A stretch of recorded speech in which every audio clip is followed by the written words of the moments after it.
Assalamualaikum warahmatullahi wabarakatuh dan salam sejahtera. Hari ini Majlis Bandaraya Al-Star telah menyerahkan waran tangkap kepada pemilik kediaman yang gagal hadir di mahkamah pada tarikh yang ditetapkan atas kesalahan di bawah Seksyen 70/1 Akta Jalan Parit dan Bangunan 1974, iaitu membuat tambahan bangunan tanpa kebenaran daripada Majlis Bandaraya Al-Star.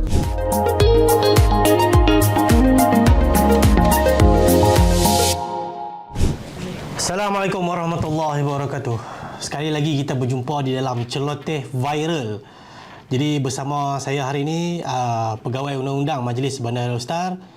Jadi doktor, perkenalkan diri sedikit untuk publik kita mengenali lebih dalam. Pegawai Undang-Undang kita. Baik, Assalamualaikum warahmatullahi wabarakatuh dan salam sejahtera. Saya Dr. Elina binti Muhammad, Pegawai Undang-Undang Majlis Bandaraya Al-Star. Jadi pada hari ini kita nak cuba betulkan dan juga bagi pemahaman secara lebih lebih mendalam sedikitlah berkaitan dengan satu tindakan daripada pihak majlis baru-baru ini berkaitan dengan pengeluaran waran tangkap Cik Syafiq berkenaan dengan kesalahan mendirikan bangunan tanpa kebenaran. Jadi pada sesi ini kita cuba nak rungkaikan apa yang mungkin rasa tersimpul di dalam fikiran tuan-tuan berkaitan dengan pengeluaran waran tangkap tersebut. Okey, terima kasih pengenalan yang cukup panjang, tapi telah dibagi amaran lah, jangan terlalu mendalam lah mengenal tu. Okey, seperti yang doktor cakapkan tadi, baru-baru ni kita telah mengeluarkan satu video berkenaan penyerahan notis waran tangkap kepada pemunya rumah yang membuat tambahan rumah tanpa menghantar kelulusan binaan bangunan ke Majlis Bandaraya Al-Star. Jadi di dalam video tersebut ada beberapa persoalan lah. Ada yang publik faham, ada yang publik yang tersalah tafsir berkenaan video tersebut. Jadi untuk permulaan ni, untuk perkara yang viral ni, boleh doktor cerita sikit apakah tujuan dan juga tindakan yang telah diambil oleh Majlis Bandaraya Al-Star dengan menyerahkan notis tersebut kepada pemunya rumah. Jadi silakan. Baik. Soalan yang cukup kita kata mencakupi kita kata permasalahan ataupun pertanyaan daripada orang awam berkaitan dengan tularnya video tersebut. Jadinya di sini saya nak jelaskan kepada semua warga Majlis Bandaraya Al-Star berkaitan dengan pindaan ataupun tambahan kepada mana-mana bangunan. Kita tak spesifikkan di sini rumah kediaman semata. Jadi kita rangkumkan semua bangunan tu termasuk rumah kediaman dan juga bangunan perniagaan.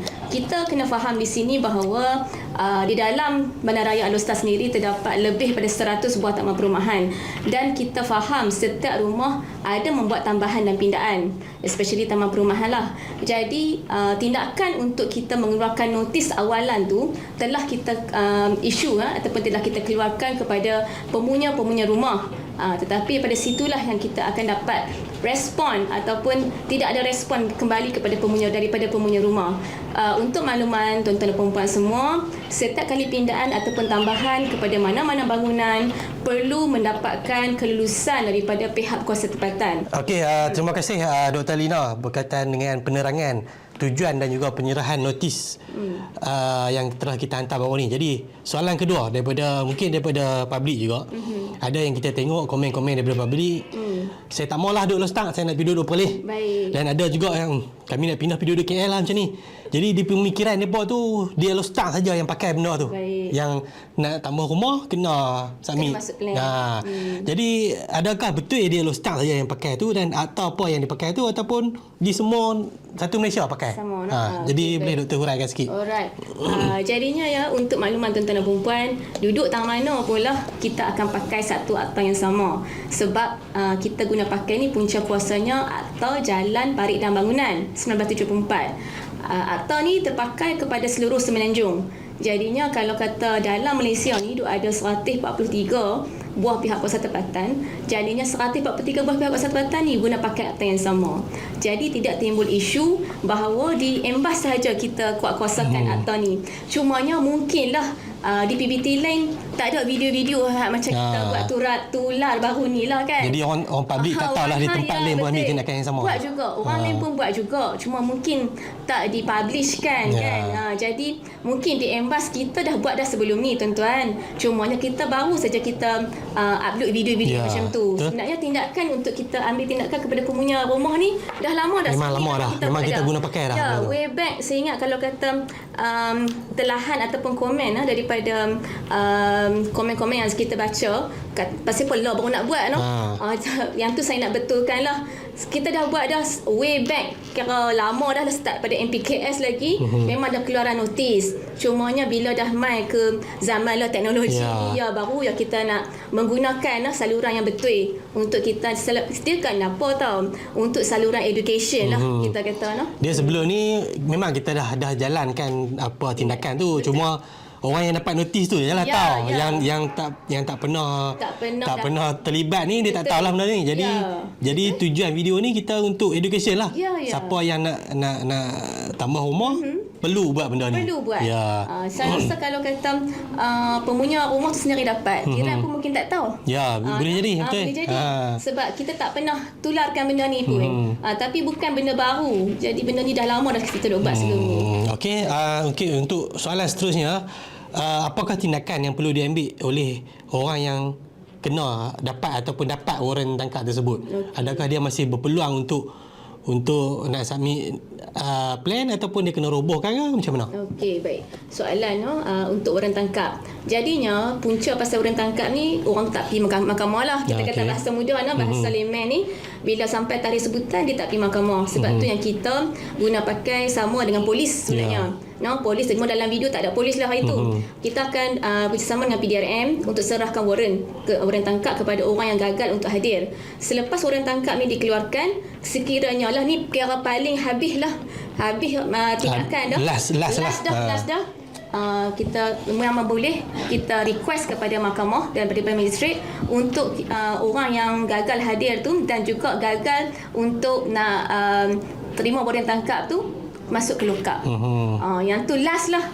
Jadi kita tak mau sampai ke tahap tu. Sekarang ni lokap tu adalah terakhir, jalan yang terakhir dah. Tapi untuk kalau kata dia masih lagi berkehendak ataupun mempunyai niat untuk nak submit plan, kita masih lagi terima. Jadi saya menyeru, kalau kata walaupun dah sampai ke peringkat orang tangkap, tapi kalau kita masih lagi boleh bagi ruang kepada pemunya pegangan tu atau punya rumah masuk plan, submit plan. Maksudnya kita tak sekejap lah, bukannya kita terus pergi hantar notis mahkamah. Kita ada beberapa notis yang kita hantar dan susulan. Ya, betul. Jadi yang terakhir sekali baru kita hantar notis untuk orang tangkap. Betul. Di sebalik itu pun sebelum tu pun kita dah banyak kali mengeluarkan notis pentadbiran. Bukan kata notis mahkamah terus kita bagi. Notis pentadbiran pun banyak kali dah kita duk hantar kan, peringat balik masuk plan. Ini antara yang kita kata yang kita tak boleh nak buat apa dah lah. Itu yang kita select case, bukan semuanya kita akan terus ambil di mahkamah. Okey, maksudnya di sini pemilik pegangan tu dia tak boleh bagi alasan lah kata dia tak tahu kena submit plan. Sebab kalau dia buat rumah, dia tak tahu kena submit plan, kita akan hantar notis. Betul. Jadi notis pertama tu sepatutnya dia dah tahu lah. Dan dia kena hantar plan. Ya, betul. Kita bagi tempoh notis pun lama kepada pemunya rumah tu untuk dia masuk. Peluang tu kita bagi. Kadang-kadang tu ada rayuan dan kita masih lagi kita layan. Kita layan rayuan tu. Kalau kata kita bagi 14 hari, 30 hari, tapi tetap kita takkan kata 30 hari, 3 hari, 31 tu kita tindakan. Budi bicara kita untuk lanjutkan lagi. Lagi banyak pada situ. Okey, untuk seterusnya ni mungkinlah daripada pemilik perbankan ataupun pemunya rumah. Mereka kata bila nak submit plan ni lambat. Jadi mereka mungkin perancangan mereka sebulan rumah akan siap. Baik. Tapi bila kena submit plan, bulan 2 submit plan, bulan 3 baru boleh mula. Padahal bulan 3 tu mungkin mereka nak buat kenduri. Jadi adakah alasan plan kita lambat tu boleh diguna pakai, ataupun memang kita lambat, ataupun kita dah ada satu medium yang memang kita guna pakai di sini untuk plan tersebut. Soal kecepatan atau kelambatan ni selalunya akan dipergunakan lah, selalunya lah. Tapi untuk maklumannya, untuk proses pemprosesan plan-plan bangunan ataupun tambahan renovation ataupun rumah baru terus, kita tak di sinilah di Embas kita dah ISO kan dah. Nah, setiap kali prosedur yang saya sebutkan tadi, prosedur untuk membuat tambahan binaan ke ataupun prosedur membuat bangunan baru tu, semua tu kita dah ISO kan. Jadinya proses-proses ataupun tempoh-tempoh masa tu telah termaktub dalam kita punya garis panduan. Kita dah ada KPI kita. Kita dah ada KPI kita.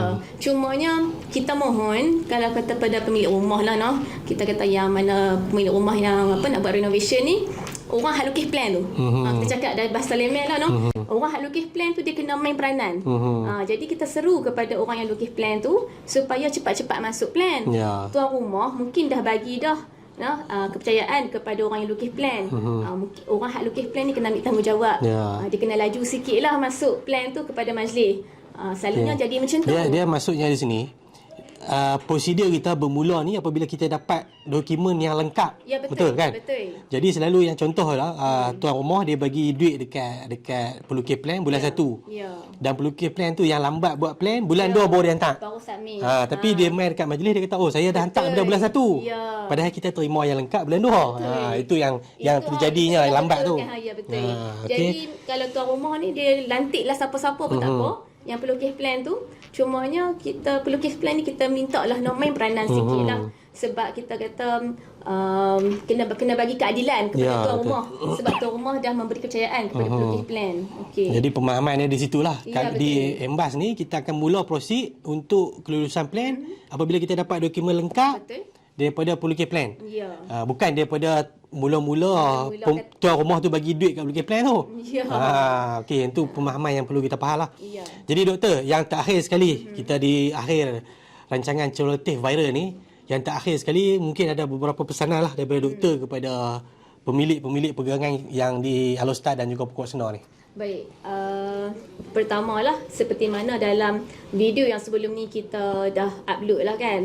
Kita serulah kepada semua mana-mana nak buat renovation rumah, submit plan, appoint pelukis plan dan minta pelukis plan tu jalankan tanggungjawab dengan secepat yang mungkin. Majlis akan terima permohonan yang lengkap. Kalau tak lengkap memang kita akan bagi balik supaya pelukis plan tu lengkapkan semua checklist yang ada. Kalau tak cukup lengkap memang majlis tak boleh nak proceed.